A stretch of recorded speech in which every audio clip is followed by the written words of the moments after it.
ስድስት ተጨማሪ ምግብ ለጀመሩ ህፃናት ወላጆች ሳያውቁ የሚሰሯቸው ስህተቶች። ሰላም ወላጆች፣ ዶክተር ኤርሚያስ ነኝ።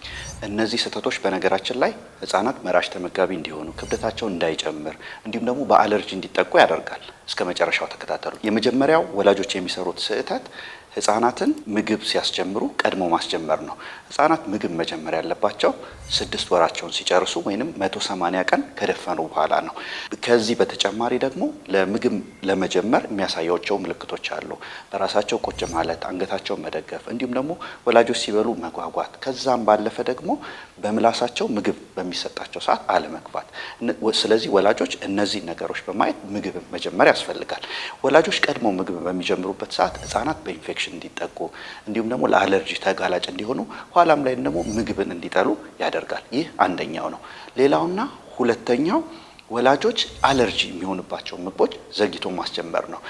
ከዚህ ቀደም ወላጆች አለርጂ የሆንባቸው ምግቦች ለህፃናት አዘግይተው እንዲጀምሩ ይመከር ነበር። ነገር ግን አሁን እየወጡ ባሉ ጥናቶች ህፃናት አለርጂ የሚሆንባቸውን ምግቦች ቀድመው ሲጀምሩ ለአለርጂ ቀድመው እንዲተዋወቁ እንዲሁም ደግሞ ለነዚህ የምግብ አለርጂ ያላቸው ምላሽ እንዲቀንስ ይረዳል። ስለዚህ ወላጆች አለርጂ የሆነባቸው ምግቦች ለምሳሌ እንደ ፒነት፣ እንደ እንቁላል የመሳሰሉ ምግቦችን ከ6 ወር ጀምሮ መስጠት ይችላሉ። ሌላውና ሶስተኛው ወላጆች የተፈጨ ምግብን ለህፃናት ለረጅም ጊዜ መስጠት ነው። ህፃናት 6 ወር በሚጀምሩበት ሰዓት ከ6 እስከ 7 ወር የተፈጩ ምግቦችን እንዲወስዱ ይመከራል። ከ7 እስከ 8 ወር በሚሆናቸው ሰዓት ደግሞ ሽርክት ምግቦችን እንዲመገቡ ይመከራል። 9 ወር ላይ ወላጆች በእጅ የሚመገቧቸው ምግቦች ለህፃናት መስጠት እንዲሁም ደግሞ 1 ዓመት በሚሆንበት ሰዓት ቤተሰብ የሚበላው ምግብ ለህፃናት መስጠት ይመከራል። ስለዚህ ወላጆችን የተፈጨ ምግቦችን ለረጅም ጊዜ በሚሰጡበት ሰዓት ህፃናት ለምግብ የተለያየ ቴክስቸር ያላቸው ወይንም ደግሞ ስሪት ያላቸው ምግቦችን እንዳይመክሩ፣ አፒታይታቸው እንዲቀንስ እንዲሁም የምግብ ፍላጎታቸው ቀንሶ ክብደታቸው እንዲቀንስ ያደርጋል። ሌላውና አራተኛው ወላጆች የሚሰሩት ስህተት ህፃናት አዲስ ምግብ በሚያስተዋውቁበት ሰዓት ህፃናት መጀመሪያ ላይ ጣዕሙን እስከሚለምዱ ድረስ እምቢ ሊሉ ይችላሉ። ወላጆች ይህንን እምቢ ማለታቸውን ምግቡን እንደጠሉት አድርጎ መውሰድ ነው።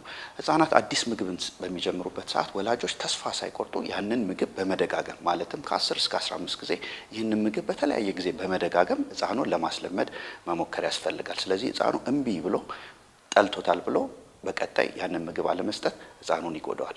ከዛ ባለፈ ደግሞ ህፃኑን በግድ በሚያበሉበት ሰዓት ህፃኑ ለምግብ ያለው ጥላቻ እንዲጨምር ያደርጋል፣ እንደ ቅጣትም ይወስደዋል። ስለዚህ ያንን ምግብ እንዳይሞክር ያደርገዋል። ስለዚህ ወላጆች ይህንን መጠንቀቅ ይኖርባቸዋል።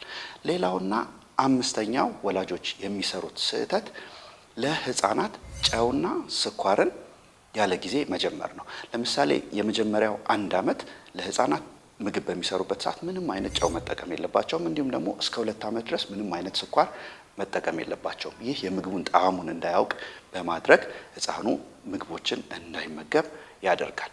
ሌላውና ስድስተኛው ወላጆች መስራት የሌለባቸው ስህተት ህፃኑን የተለያየ ለምሳሌ እንደ መጫወቻ፣ እንደ ቲቪ እንዲሁም ደግሞ ሞባይል በመስጠት ህፃኑን መመገብ ነው። ይህ ህፃኑ ትኩረቱን ምግቡ ላይ እንዳያደርግ በማድረግ እንዲሁም ደግሞ የመራብና የመጥገብ ስሜቱን እንዳይረዳ በማድረግ ለምግቡ ያለውን ፍላጎት እንዲቀንስ ያደርጋል። ስለዚህ ወላጆች ከላይ የተነጋገርናቸውን 6 ስህተቶች ባለመስራት ህፃናት ጥሩ ተመጋቢ እንዲሁም ደግሞ እድገታቸው የተስተካከለ ጤናማ የሆነ እድገት እንዲኖራቸው ማገዝ ይችላሉ። አመሰግናለሁ።